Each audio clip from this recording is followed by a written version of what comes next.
Coming up next on Stop the Threat, it's another beautiful day in California. You're on the phone planning a surprise birthday party with your best friend. You enter the parking lot. The last thing you're expecting to see is a man with a gun. Stop the Threat starts now.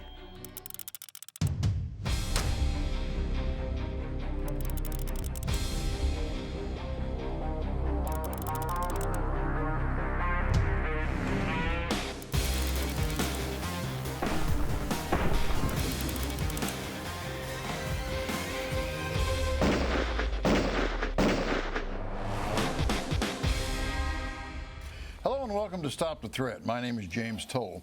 On this week's episode, in which we call Who's the Bad Guy, we go to Bakersfield, California. California has the most fluid of gun laws, you might say, and I would definitely advise you checking before you enter the state. But let me ask you this question. You're walking down the street. You see a man holding another man at gunpoint. There's no uniform, no visible means of identification on either man. What's the smart move as a citizen? But before we answer that question, let's go with who our guests are this week. Wes Doss, 20 years in law enforcement, also president of Kyber Interactive Associates and returning contributor to Stop the Threat. Chris Wolf. Chris has been with law enforcement in the state of Louisiana for 17 years. Bill Duggan. Bill has been a police officer with the state of Massachusetts for 13 years. Now, I would like to answer that first question I asked you, but I want you to hold on to that question because I have one that I get a lot of emails from, and since we do have a full law enforcement panel here today, let's see what kind of answers we get. Okay, so what are you looking for when you get a call of a citizen-involved shooting and you roll up to the scene? What do you want to see from the citizen? Cooperation and compliance. All right, you come out of the car, what are you going to say? I'm immediately identifying myself. I mean, you have to understand that the officer is showing up post whatever took place. Right. So he's coming into it not knowing what you know.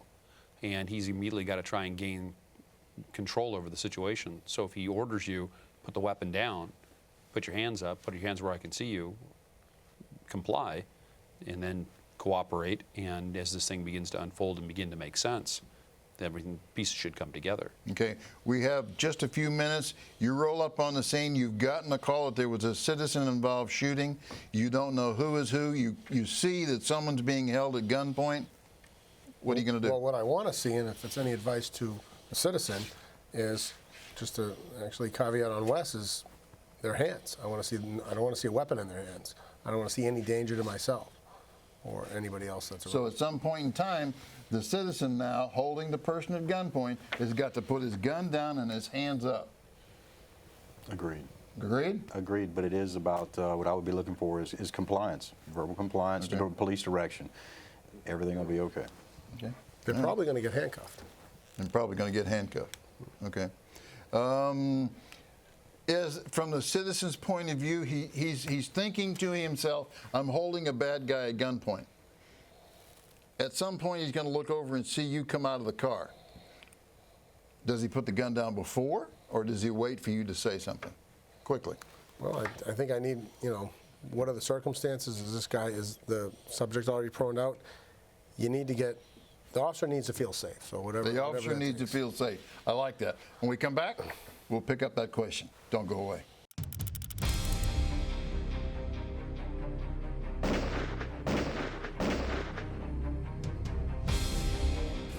Welcome back to Stop the Threat. We're going to show you part one of Who's the Bad Guy because it is directly involved in the question that I asked earlier. So let's watch part one.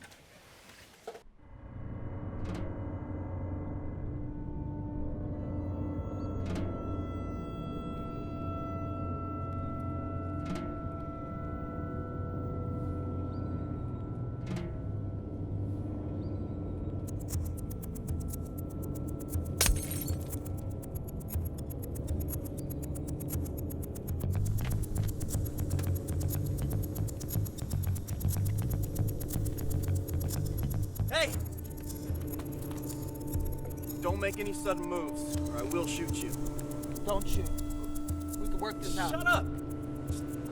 Put your hands on the roof. On the roof.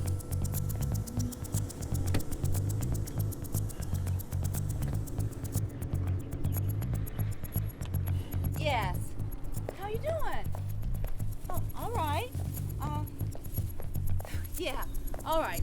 I'll call Harry as soon as I get off the phone, and we'll try to work all that out, okay? Well, you know how he is sometimes. He's, Oh, wait a minute. Oh, my God, something's going on. Oh, my God, there's a man with a gun. Okay, it's a little confusing. It appears as though the owner of the vehicle has stopped someone breaking into the vehicle, and a citizen now has seen what's taking place, unable to identify who's who. They've called 911, and this really leads us to the second question, right? You're rolling up to this, and you don't know who the bad guy is. You don't even know what's really going on. Possibly 911 would have told you what? Or dispatch? Possibly. I could imagine a call coming through. There's a man pointing a gun at another man in the parking lot. Get there quick. Okay. Is that generally the information that you would receive? I mean, because there really isn't anything more that this Unknown circumstances. citizen can tell you other than I'm looking at two men here and one's holding a gun on the other, right? Okay, you roll up. What do you want to have happen? Exactly what I'm going to do is I'm going to, like I said, secure the scene and make myself feel safe. And that's going to entail treating both those subjects. They're going to prone both the subjects out, handcuff both the subjects, put the gun someplace safe until I can figure out what's going on. Okay, and I think it's important to the viewers to know that both people or one of those persons could be law enforcement holding the other person, right? I mean, we don't know that at this point. And I think you said earlier, the same procedure would take place, right? I mean, if you're not able to fish out a badge and show it, then when you roll up, you're going to prone out both people, right? And you, as in law enforcement, if it happens to be you, you're not going to feel bad about what's taking place. You're going to understand it. Well, even if the LE, the Leo in the situation had produced a badge and was standing there with it visible, quite likely he would still get the weapon taken away, get cuffed, and determine whether he in fact really was a police officer or not. I mean, it's just there's too many variables to say that going to be able to immediately identify somebody. I mean, you talk about the 911 call. Sometimes the calls don't come out that generalized. If the caller, like this woman who was on the phone, if she had trumped up that call by imagining that she was saying, this man had just assaulted this guy, and she gave all these other verbal cues to the dispatcher would have relayed that literally verbatim to the officer. Right. So we'll roll up thinking, something catastrophic has happened, when many times she just walked out of the beauty parlor and saw this happening, and she just kind of trumped it up because she let her own imagination get out of control. Okay. Good. I have to agree with Wes on that. That it would all be, and again, responding to the scene, you would want compliance from each individual, each actor in that particular situation, and there's a tactful way to separate the two and ground the two in a safe manner. Yeah, I think a lot of the viewers feel concerned here that they're going to be disrespected somehow. I mean, that's the sense that I get. But in fact, I don't think you should look at it that way. That, as I just pointed out, you could even be law enforcement, and you're going to be asked to go through the same procedure as anyone else would. So if this occurs, okay, you've rolled up now, you've asked him to put down his weapon, and you're going to prone both. Is that what you said? Absolutely. Okay, you're going to prone both. At that point, what's going to happen? I'm going to identify everybody. If they are law enforcement, I'm going to identify that. The gun's going to be secured and get everybody's ID. And okay, you got two citizens. He's not going to be law enforcement. Okay. So you got two citizens here. One of them is going to be struggling to tell you he's the good guy, because now he's very nervous because he's beginning to feel like he's a bad guy because he's proned out. So he's going to try to roll up here and tell you, hey, I'm the good guy. This is my car. Sure. Okay? Yep. And what are you doing? As the officer? Yeah. Telling him, explain to him as brief as possible. That may or may not be the truth, but as soon as we get this straightened out, we'll get it straightened out. just work with me, humor me a little bit, and let's get through this. So what you would do is probably call in the plate and see if you could identify the owner and match that up with somebody on the ground? Would that be? Absolutely. Right? Right? Okay. All right, well, there's nothing wrong with that. And I think the point to here that we need to make is that if you are the citizen involved in this, you shouldn't feel disrespected if law enforcement asks you to get prone on the ground. I mean, he's looking at his safety because he doesn't understand at this point who the good guy is, who the bad guy is. He's just trying to remain safe. So, and that really is the basis of a lot of emails. I know that a lot of you feel as though you're the good guy and you want to make that point as clear and as fast to law enforcement as possible. If anything you might have said to 911, well, you couldn't have in this case, so it wouldn't have worked. Hey, when we come back, we'll pick this up where we left it off. Don't go away.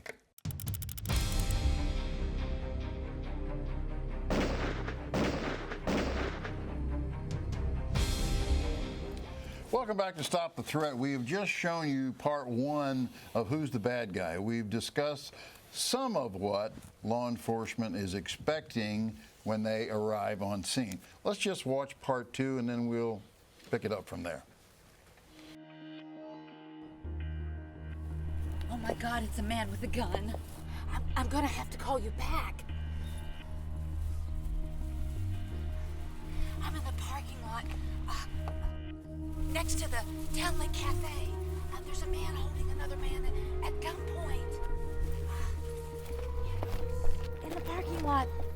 Send somebody quickly. There's a detective just around the corner. Stay on the line, stay put where you are, and wait for them to get there.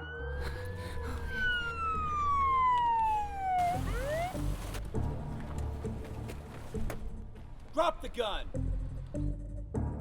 Drop the gun! My car! Put the gun down! Take two steps back. I caught him breaking in the window. He was breaking the window. Right? My car. Up against the car. Both of you, hands on top of your head.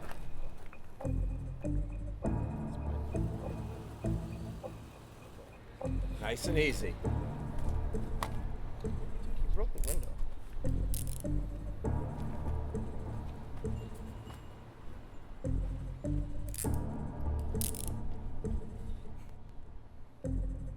Turn around so I can see you. He broke the window. My car. We can talk about what happened when the uniform officers get here. The officers are on their way.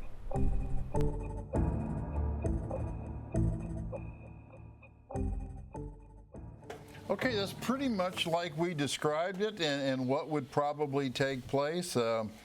I'm not sure. Would an officer by himself try to cuff both people? Does that sound like a safe procedure? No, but I can't. I'm not going to lie to you and tell you that it doesn't happen. Okay.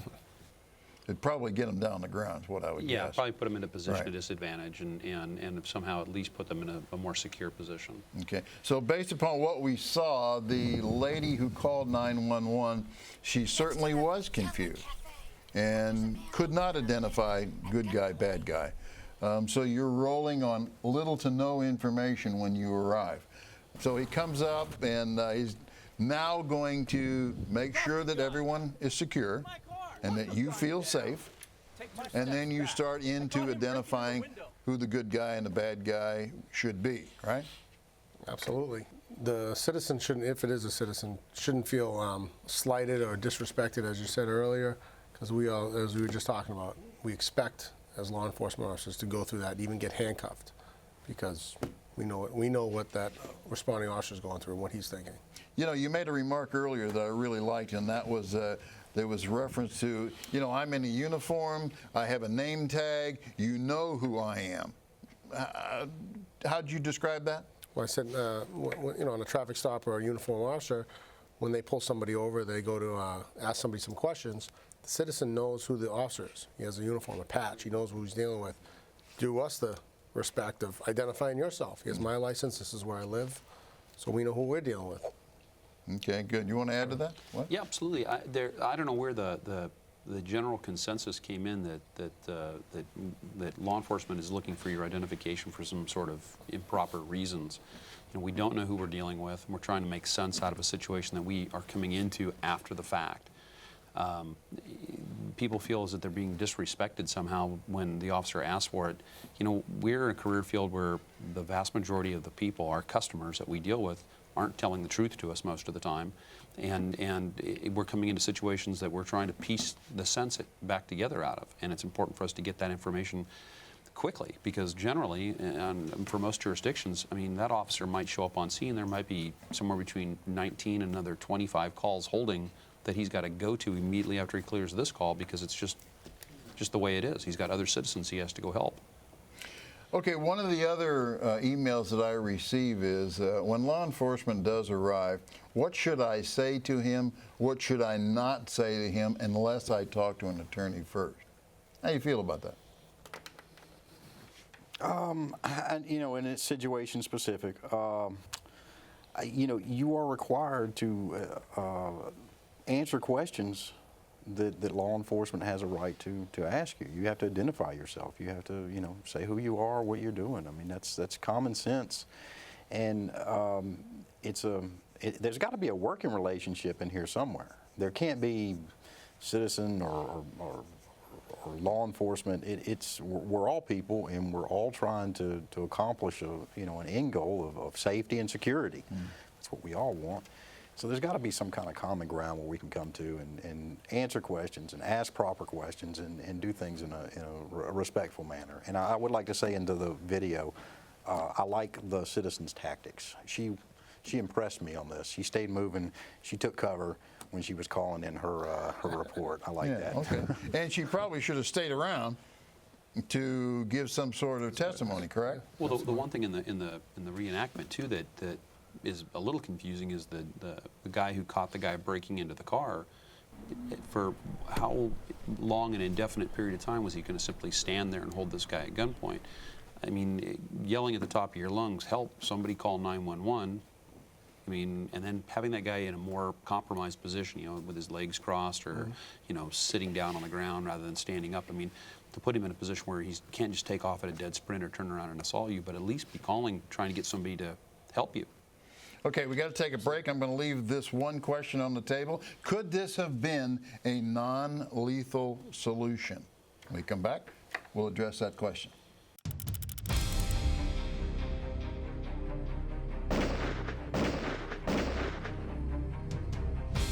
Thanks for coming back to Stop the Threat. We've seen part 1 and 2 of Who's the Bad Guy. We're discussing some of the things that could have happened or may not have happened. I left you with the question, could this have been a non-lethal situation? I mean, did he have to bring the gun out? Could he have not just backed away, hollered at the guy, spooked him off somehow, and no gun is drawn? Could it happen that way? Absolutely. I think he could have, if he did spook him off and he ran, the important thing is to be a good witness. That's what I tell everyone. Get a real good description, get a real good direction of travel, clothes, facial features. The more detailed you can be, the better off we are at locating him and finding him. Okay, what? Yeah, absolutely. I think many times there's a natural inclination on people's parts to try and capture the bad guy, and sometimes just dispersing the bad guy is sometimes a more viable alternative. You know, get away from my car and let him run away. Yeah, that capture idea. And to use your word, that capture idea, and I think we kind of faded to this earlier, trying to retain someone at gunpoint.